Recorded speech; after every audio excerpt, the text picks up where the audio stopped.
Capítulo 10, parte 3. Amor superabundante. O apóstolo João escreve em 1 João capítulo 3, versículo 1. Vede quão grande caridade nos tem concedido o Pai, que fôssemos chamados filhos de Deus. Que linda imagem, o amor superabundante de Deus. Amor tão maravilhosamente extraordinário que, assim como um creme para as mãos, espesso e substancioso, deve ser espalhado em todas as direções. Tanto amor que o simples e o habitual não são o bastante. Maria conhecia um pouco esse tipo de amor. Muitos cristãos que conheço também o sabem. Eles entregam a si mesmos e não parecem se cansar. A compaixão e o trabalho fluem ininterruptamente de suas vidas. Sem dúvida, eles se cansam. Às vezes, sentem-se tristes, mas não por muito tempo. De fato, parece que quanto mais eles dão, mais energia obtêm. Tento me aproximar de pessoas assim. Eu as observo e tento aprender. Como a irmã Nita consegue cuidar de todos os relatórios da igreja sem reclamar? Como Ed e Judy parecem adivinhar quando as pessoas estão magoadas, embora ninguém lhes diga uma palavra? Como a tia Gerte continua oferecendo sua casa para as reuniões de estudo bíblico todas as semanas? O coração dela está fraco, o corpo torcido pela escoliose, mas ela ainda ama e oferece algo mais. Esses são apenas alguns dos meus heróis da fé. Se você observar, os encontrará em todos os lugares ao seu redor, de todos os tipos de aparência e tamanho, idade e sexo. Geralmente, não chamam a atenção em uma multidão. Na maioria das vezes, seu trabalho compassivo não é notado ou visto. Eles sabem amar, não apenas por palavra, mas de verdade. Foi isso que distinguiu o amor de Maria naquele dia em Betânia. Ela não somente amava Jesus, mas tomou uma atitude em relação a isso. E o que ela fez e como fez apontam para o segredo de amar plenamente a Deus e as pessoas. Maria amou com inteireza de coração. Ela não pediu nada em troca. Em lugar disso, através de um doce desprendimento, derramou tudo o que havia em seu interior, demonstrando assim o seu amor por Jesus. Saltando para mergulhar no amor. Você já se deteve em alguns momentos de sua vida perguntando-se o quanto poderia oferecer e até agora não o fez? Assim como Maria, você sente o chamado para o desprendimento total, mas uma entrega como essa a assusta. Se já se sentiu assim, saiba que você não é a única. Penso que todas nós chegamos a um momento crucial em nosso relacionamento com Deus, quando nos deparamos com o dilema da entrega total ou parcial. Lembro-me do dia em que Deus me levou a essa situação. Por quase um mês, o Senhor tentou entrar em acordo com meu coração, pedindo que eu me entregasse a Ele. Dizia-me que era a hora da entrega. Eu quis obedecer, mas tive medo. E se eu dissesse sim, o que isso significaria? Eu era uma adolescente com muitos planos e sonhos. Se eu me entregasse totalmente a Deus, Ele levaria todos os meus sonhos embora e me faria ir à África? Naquele momento, isso era o pior que eu poderia imaginar, ou quase. E se Ele me fizesse casar com um homem calvo, gordo, baixinho, com acne na testa e nos obrigasse a trabalhar entre os pigmeus para o resto de nossas vidas? Ora, isso poderia ser muito pior. Mas em vez de responder às minhas perguntas e acalmar os meus temores, o Senhor me pressionava por uma decisão. Você vai se entregar completamente a mim? Perguntou o mestre. Sem negociações, sem outras opções. O desprendimento total era o que ele exigia, e não menos do que isso. As operações dissonantes entre meu espírito e minha carne finalmente entraram em conflito naquele verão, no acampamento de jovens. Ainda me lembro da noite em que me rendi completamente. Foi como se eu estivesse em um trampolim de 30 metros de altura, com apenas a escuridão debaixo de mim. Pule! Pude ouvir o Senhor dizer. Pule! Eu a pegarei. Mas eu não conseguia ver as mãos divinas. Pular significava mergulhar no absoluto desconhecido. Será que ele realmente me pegaria? Ou eu cairia em uma interminável queda, como acontece nos sonhos que frequentam ocasionalmente as minhas noites? Fiquei ali, tremendo na escuridão, abraçando todas as minhas esperanças e sonhos. Percebi que não havia mais volta. Era tudo ou nada. Afastar-se dessa decisão significava afastar-se de Deus, e isso eu não poderia fazer e não faria. Então, fechei os olhos, respirei fundo e me joguei para o obscuro desconhecido. Eu sou tua, Senhor, clamou meu coração. Tudo de mim, nada ficou para trás. Esperava por uma queda interminável e continuei nessa expectativa. Mas em vez disso, senti braços fortes ao meu redor. Braços que construíram o universo. Braços que sustentaram o mundo. Braços tão suaves que embalaram as crianças. Braços tão fortes que carregaram todas as cargas que jamais suportaríamos. Eram braços eternos de Jesus, segurando-me, abraçando-me, recebendo-me como sua propriedade. Creio que sei um pouco como Maria deve ter se sentido naquele dia aos pés de Jesus. Enquanto segurava seu precioso unguento, ela devia estar tremendo por dentro, pois ninguém lhe dá nada sem que ela tenha trabalhado por isso. Ninguém oferece tudo sem querer, de alguma forma, reservar uma parte para si. Talvez Maria tenha lutado com a ideia da entrega como eu fiz. Talvez ela tenha olhado fixamente o vaso de alabastro à noite. Eu posso? Devo? Farei isso? Até que finalmente ela disse, sim, Senhor, eu lhe darei tudo de mim. Assim, quando quebrou o vaso, Maria não parou para pensar no preço ou calcular a quantidade realmente necessária de unguento. Ela derramou tudo, abundantemente, exageradamente, até que seu tesouro desceu pelos pés de Jesus e molhou o chão. Depois, ela fez algo que acho desconcertante.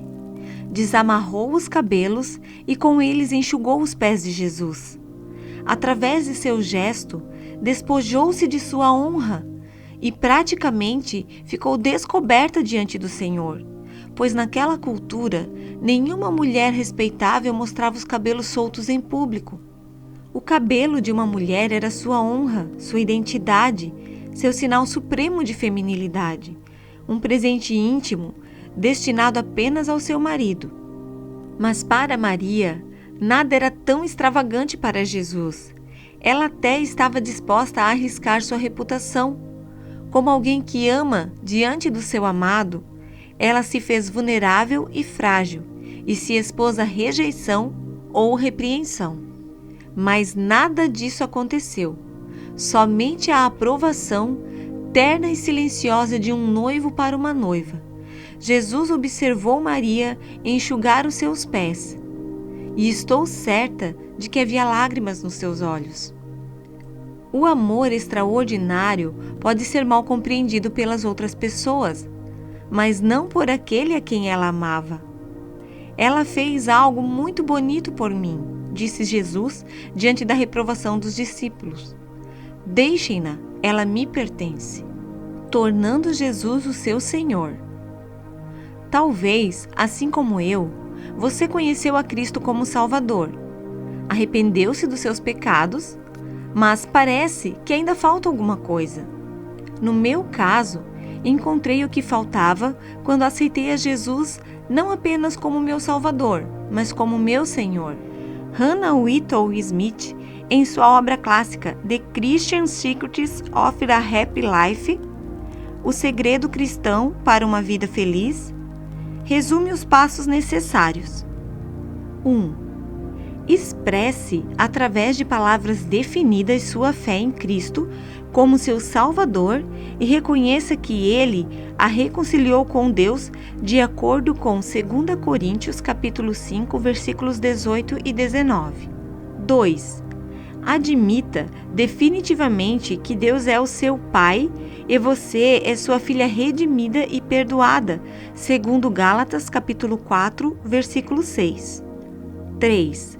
Entregue-se definitivamente ao Senhor, por completo, corpo, alma e espírito, disposta a obedecer a Deus em tudo, segundo a sua vontade, de acordo com Romanos capítulo 12, versículo 1. 4. Creia e continue a crer, apesar de todas as aparências, que Deus toma posse de tudo que você lhe entrega. Creia que daqui por diante Ele vai operar em sua vida, tanto o querer como o efetuar, segundo a sua boa vontade. Isso só não vai ocorrer se você conscientemente se opuser à graça de Deus, de acordo com 2 Coríntios capítulo 6, versículo 17 e Filipenses capítulo 2, versículo 13. 5. Não considere seus sentimentos como uma prova de seu relacionamento com Deus. Simplesmente observe a condição da sua vontade e da sua fé. E leve em consideração todos os passos que você está tomando agora com determinação, embora o inimigo tente fazer parecer diferente. Hebreus, capítulo 10, versículos 22 e 23. 6. Nunca, sob nenhuma circunstância, dê espaço para um único momento de dúvida e desânimo. Lembre-se de que todo desânimo vem do diabo e se recuse a admiti-lo, de acordo com João capítulo 14, versículos 1 ao 27. 7. Cultive o hábito de expressar sua fé em palavras definidas e repita sempre: Eu pertenço inteiramente ao Senhor, que opera em mim, tanto o querer como o efetuar. Segundo Hebreus capítulo 13, versículo 21. Hannah sugere que façamos de todos esses procedimentos uma prática diária espontânea. Você deve descansar. Não há mais nada que você possa fazer. Você pertence ao Senhor agora. Tendo por certo isto mesmo, que aquele que em vós começou a boa obra, a aperfeiçoará até o dia de Jesus Cristo. Filipenses capítulo 1, versículo 6. Beijos puros. Jéssica e eu nos graduamos em um novo jogo de boa noite na hora de dormir. Ele envolve beijos, múltiplos beijos. Um na testa e em cada sobrancelha. Um no nariz e em cada bochecha. Uma bicadinha de leve nos lábios e no queixo. E depois, se conseguirmos aguentar, debaixo do queixo, provocando cócegas. Com beijos sussurrados e estalos em cada ouvido e um grande abraço no final, fazemos nossas orações e depois dizemos: boa noite. Não sei quanto a Jéssica, mas durmo melhor quando sei que sou amada a ponto de merecer tantos beijos. Demasiada, louca e exageradamente amada, coberta de beijos. Judas ofereceu a Jesus um único beijo, o beijo da traição. Como isso deve ter ferido o coração de Deus. Tanto tempo que estiveram juntos, tanto ensino, tanto amor, e depois ser rejeitado desse jeito? Jesus sabia que isso aconteceria, é claro, mas assim mesmo pareceu surpreso com o sinal escolhido naquela noite no Getsêmani. Você é capaz de perceber a dor descrita em Lucas capítulo 22, versículo 48, quando Jesus pergunta: Judas, com um beijo traz o Filho do Homem? Diferentemente do gesto decepcionante e mesquinho de Judas, a atenção afetuosa que Maria dedicou generosamente aos pés do Salvador nada tinha a ver com manipulação ou controle. Quando Jesus predisse sua morte, em vez de repreender o Mestre como Pedro o fez, ela preparou o caminho para o Senhor. Além disso, Em vez de cair em depressão, a contemplativa Maria deu espaço à soberana vontade de Deus quando ungiu o amante de sua alma para a sepultura. Um teste de amor.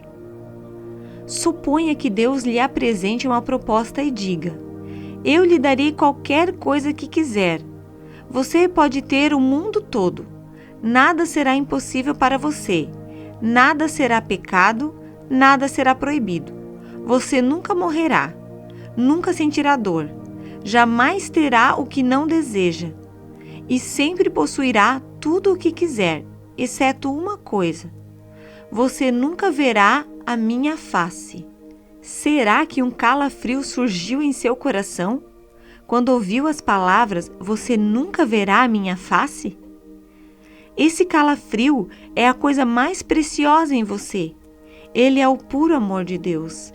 Pois que aproveitaria ao homem ganhar o mundo inteiro e perder a sua alma? Marcos, capítulo 8, versículo 36.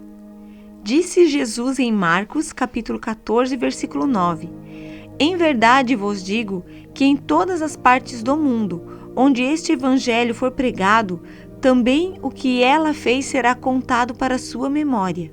E a história ainda é contada hoje. A história de uma mulher que amou tanto que renunciou a tudo. O doce perfume do sacrifício extraordinário de Maria se prolonga até hoje. Sentimos o aroma precioso do amor extraordinário subindo mais uma vez ao céu, sempre que os filhos de Deus dão tudo de si àquele que se entregou completamente.